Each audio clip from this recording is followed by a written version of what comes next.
Heya Cryptozens, it's 10 p.m. Pacific time. My name is Nikodemus, and welcome back to the Crypto Overnighter, where we take a nightly look at the crypto, NFT, and metaverse space. And keep in mind, nothing in this show should ever be considered financial advice. Heya, it is Sunday, December 11th, 2022. It's 10 p.m., which means it's time to go. And let's start off with some potentially good news for people who were hurt in the FTX implosion.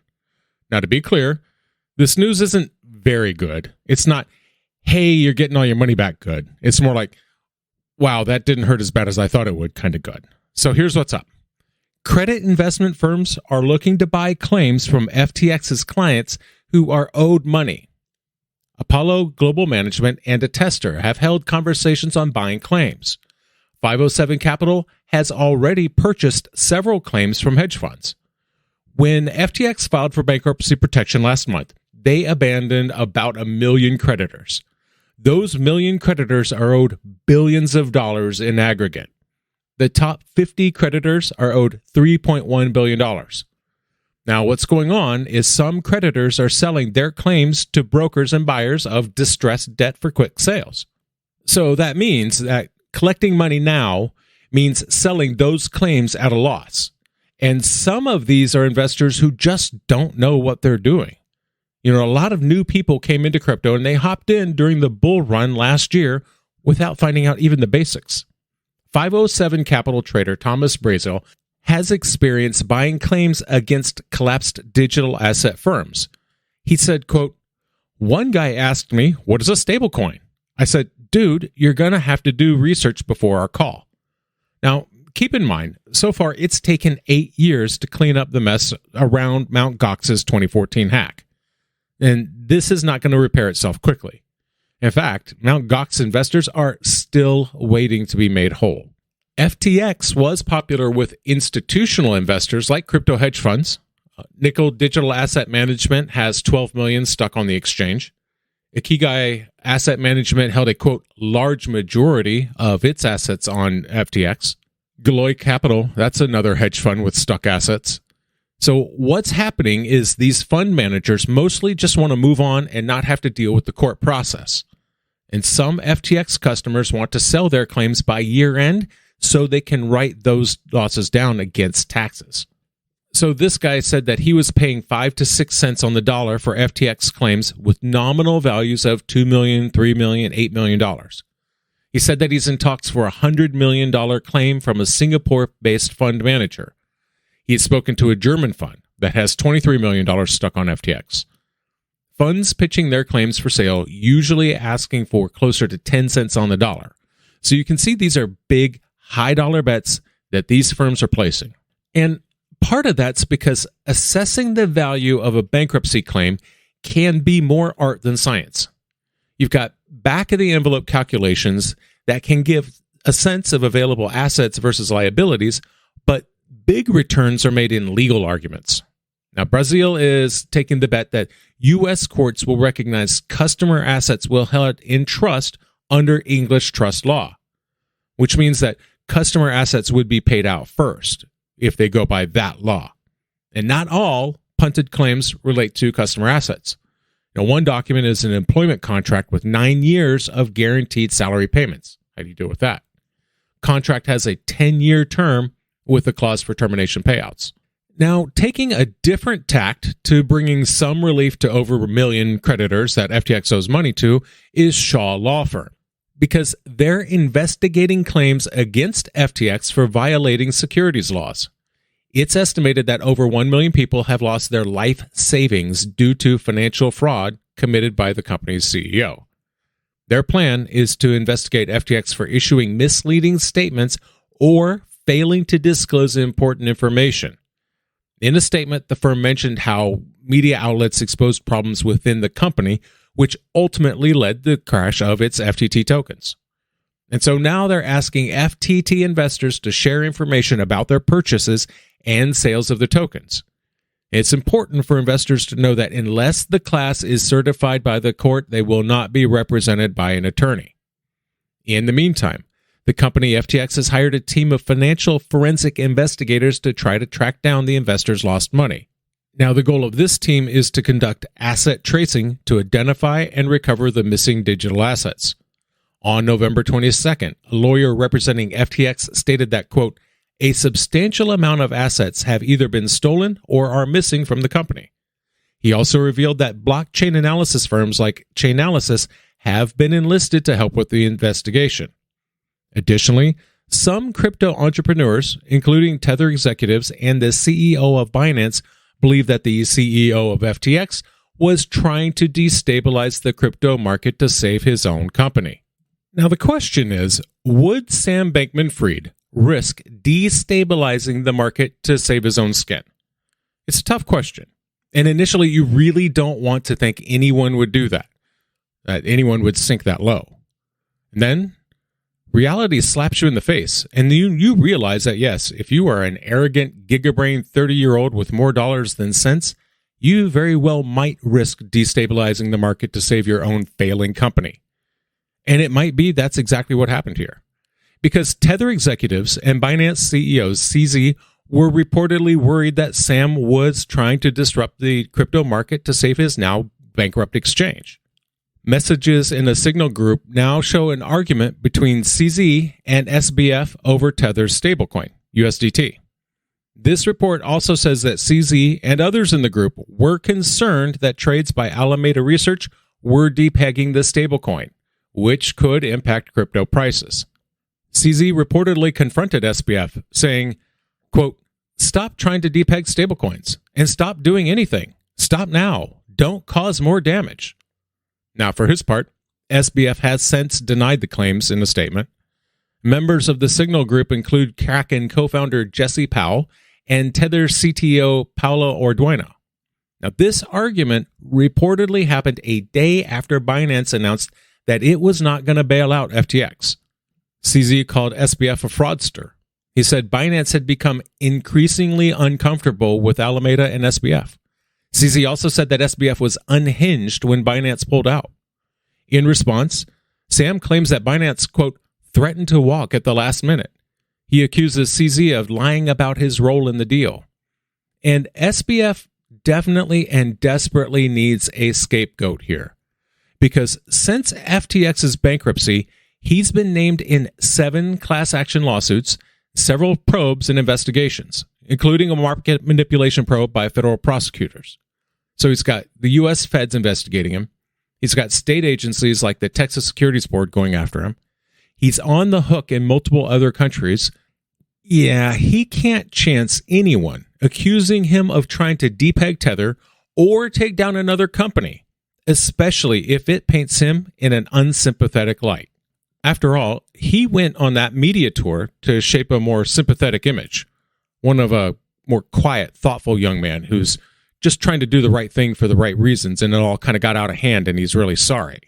Instead, anecdotes like this paint the image of a deceitful, conniving businessman willing to upend the entire apple cart just to save his own ass. Not the image you want to walk into a courtroom with. Now, appropriately, this whole disaster, a lot of attention has been paid to SBF, and for good reason. And part of that is because he's been running off at the mouth to any media outlet that will carry his story. That said, he didn't act alone. What about the Queen of Quant, Caroline Ellison? Well, it looks like she's found herself a hired gun to defend her, because she found representation in the form of one Stephanie Avakian in an ongoing federal probe. Now, Avakian was previously a top regulator at the Securities and Exchange Commission. At present, she is chair of the Securities and Financial Services Department at WilmerHale.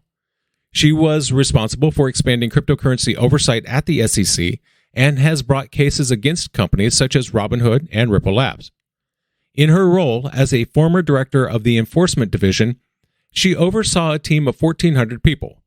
During her 4 years at the SEC, the agency brought over 3,000 enforcement actions and obtained over $17 billion in penalties and disgorgement for investors. Avakian's work at the SEC covered a wide range of issues, including insider trading, financial fraud, and digital assets. She also led the agency in confronting new issues such as initial coin offerings and cybersecurity. FTX Group and SBF are being investigated by the U.S. Attorney's Office in New York and California's Department of Financial Protection and Innovation. And this isn't just some simple bankruptcy matter. It comes as part of a broader inquiry that prosecutors are looking into whether Sam and Caroline intentionally caused the flood of sell orders on Terra USD Classic stablecoin. Now, this is suspicious because, as the New York Times reported, most of the UST sale orders came from Alameda Research. And who was CEO at Alameda Research? That's right, Caroline Ellison. And this comes at kind of a rough time for crypto anyway. You've got the general bear market that really began to manifest itself around 13 months ago. And then Terra Luna gave us a prequel for the rest of the year when they spontaneously imploded, taking a lot of money, a lot of companies, and a lot of trust in the markets right along with it. That led to events like Celsius and 3AC. And now we're sitting here in the middle of FTX's implosion. I say in the middle because I don't think we're near the end of it yet. So suffice it to say that crypto has had better years. And it is with that as the backdrop that I'm watching India ascend. Because India is no fan of crypto. And now India is president of the Group of 20. Which means that India will shape the group's agenda for the next year. And it's not making me feel any better that Prime Minister Modi has called for global cooperation to deal with cryptocurrencies. India will host the 18th G20 summit next year. And India is looking to the IMF, the International Monetary Fund, to lead discussions about how to regulate cryptocurrencies. Now, this could be a strategic move away from the Financial Stability Board, which had been the leader in creating rules for cryptocurrencies. Now, the chair on the Financial Stability Board's Crypto Working Group has urged authorities to agree on global norms for the industry. As it stands, India may not want to alienate its ally, Russia, by working with the Financial Stability Board, because they're seen as being closer to the U.S. Instead, working with the IMF may be seen as more neutral. India's finance ministry has assigned officers to set the agenda for its G20 presidency. These officials have been given priorities, and one of those priorities is making crypto policy. The first two meetings in the finance track will take place in Bengaluru. The first meeting, called the Finance and Central Bank Deputies Meeting, will be held from December 13th to the December 15th, followed by a Framework Working Group meeting from December 16th to the 17th. India's government has not yet taken a clear position on cryptocurrency. It has not set specific legislation, but it has imposed taxes that have hurt the local crypto industry. India's budget for 23 to 24 could include new crypto-related tax rules that would align with the G20.